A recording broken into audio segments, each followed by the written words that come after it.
News, सच जरूरी है। नमस्कार, एमएनएस न्यूज लाइव में आप सभी का स्वागत है। मैं हूं आपके साथ अर्शी अंसारी। आइए देखते हैं देश और दुनिया की तमाम खबरें।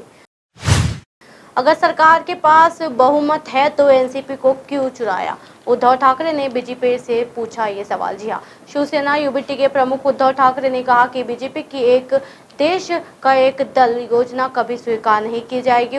उन्होंने दावा किया है कि प्रधानमंत्री नरेंद्र मोदी का करिश्मा फीका पड़ता जा रहा है। यवतमाल जिले के दिगराम में एक रैली को संबोधित करते हुए ठाकरे ने अजित पवार धड़े के 9 एनसीपी विधायकों को महाराष्ट्र सरकार में शामिल किए जाने का मुद्दा उठाया और सवाल किया गया कि बीजेपी के दावे के अनुसार यदि सरकार के पास बहुमत है तो एनसीपी को चुराने की क्या जरूरत थी। जी हाँ, क्या बोले उद्धव ठाकरे? दिगरास शिवसेना विधायक और राज्य के मंत्री संजय राउत का राठौड़ का गढ़ है। राठौड़ मुख्यमंत्री एकनाथ शिंदे के खेमे में चले गए हैं। ठाकरे ने कहा, एक देश एक कानून समझा जा सकता है, लेकिन इन बीजेपी की एक देश एक दल योजना कभी स्वीकार नहीं करेंगे। उन्होंने कहा कि यानी पिछले साल कुछ निर्दलीय विधायकों के साथ शिवसेना के 40 विधायक बीजेपी के साथ चले गए। उन्होंने सवालिया लहजे में कहा, उन्होंने यानी शिवसेना के शिंदे धड़े और निर्दलीय समेत दावा किया है कि उनकी सरकार के पास पूर्ण बहुमत है। यदि ऐसी बात है तो एनसीपी को चुराने की क्या जरूरत थी। जी हाँ, लगाए ये आरोप। पूर्व मुख्यमंत्री ठाकरे ने ये भी आरोप लगाया है कि पुरानी सहयोगी बीजेपी ठाकरे नहीं खाली शिवसेना को चाहती है। उन्होंने दावा किया, बीजेपी अब निर्धारकों की पार्टी बन गई है। उनका इशारा हाल ही में महाराष्ट्र में शिवसेना बीजेपी सरकार में शरद पवार की राष्ट्रवादी कांग्रेस पार्टी ने एनसीपी के 9 विधायकों के शामिल किए जाने की ओर था। ठाकरे ने कहा कि प्रधानमंत्री की करिश्मा फीका पड़ गया है, जो हाल ही में कर्नाटक विधानसभा चुनाव से समझ में आ गया है। ठाकरे ने कहा, उन्होंने मोदी ने बजरंग बली की जय का नारा जोर शोर से दिया, लेकिन बजरंग बली ने पलटकर अपनी गदा से प्रहार किया था तथा बीजेपी का कर्नाटक में सफाया हो गया। उन्होंने कहा कि एक दल से कुछ नेताओं का दूसरे दल में चलना जाना समझ जा सकता है, लेकिन लोकतंत्र में पूरी पार्टी चुरा लेना की अनुमति नहीं दी जानी चाहिए। ठाकरे ने कहा, हमने चुनाव से पहले कुछ विधायकों को एक दल से दूसरे दल से जाते हुए देखा है, लेकिन एक बार पूरी पार्टी को मिलने जाने पर रोक लगनी चाहिए। अरविंद केजरीवाल का दावा, हरियाणा में बनी आपकी सरकार तो लोगों को देंगे मुफ्त बिजली। जी हाँ, दिल्ली के मुख्यमंत्री अरविंद केजरीवाल हरियाणा के पंचकुला में एक जनसभा को संबोधित करते हुए कहा कि आप कांग्रेस या भारतीय जनता पार्टी शासित राज्य का नाम बताओ जहां 24 घंटे बिजली आती हो। अगर आप कांग्रेस और बीजेपी में से किसी को भी वोट देंगे तो केवल बिजली कटौती होगी और ये बिजली इतनी महंगी कर देगी कि आपकी पूरी बचत बिजली के भुगतान में चली जाएगी।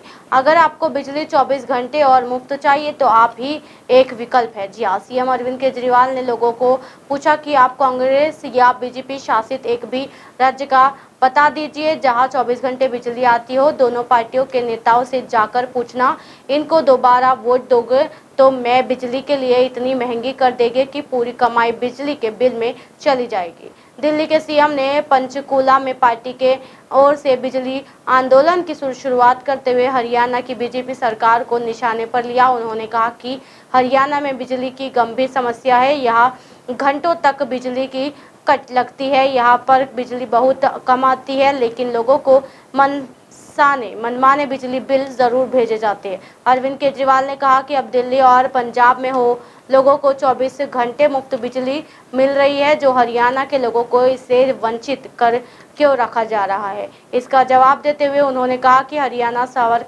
सरकार की नीयत ठीक नहीं है। सीएम अरविंद केजरीवाल ने हरियाणा के लोगों से कहा कि मैं खुद इसी प्रदेश का रहने वाला हूं। अगर विधानसभा चुनाव में अपने नाम आदमी पार्टी सरकार बनाई तो हम आपको न केवल 24 घंटे बिजली देने की बल्कि मुफ्त में ये सुविधा दिल्ली और पंजाब की तरह यहाँ के लोगों को भी मुहैया कराई जाएगी।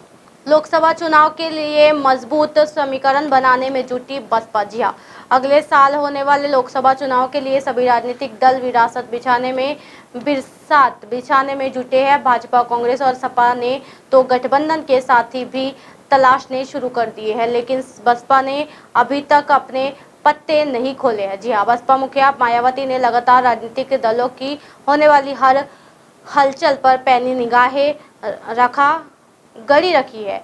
ये काफी मजबूती के साथ समीकरण बनाने में जुटी है। सियासी जानकार बताते हैं कि यूपी में चुनाव दर चुनाव में मिली बेकरारी शिरकत के बाद मायावती बड़ी मजबूती के साथ अपनी पार्टी के आगे बढ़ाने में जुटी है।